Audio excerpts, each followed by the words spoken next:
确实显示的。爱维索罗马派上一支 APP。前除潮湿，绿森林硅藻泥，走进绿森林，健康深呼吸。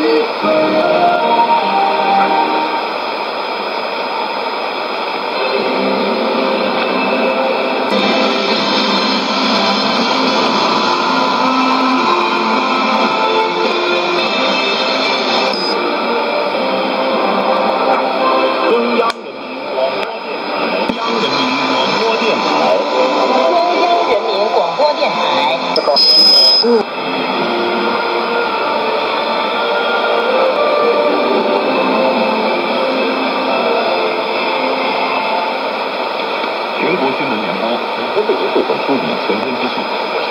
我是王贤，这次节目的主要内容。有2020年春运轮天开启，国家发改委等七部门发布。众议院代表团。全国统战部长会议在京召开，汪洋出席并讲话。2019年全国青年消费价格指数比上年上涨2.9%。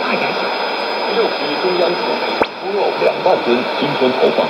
商务部透露，中美将于下周签署。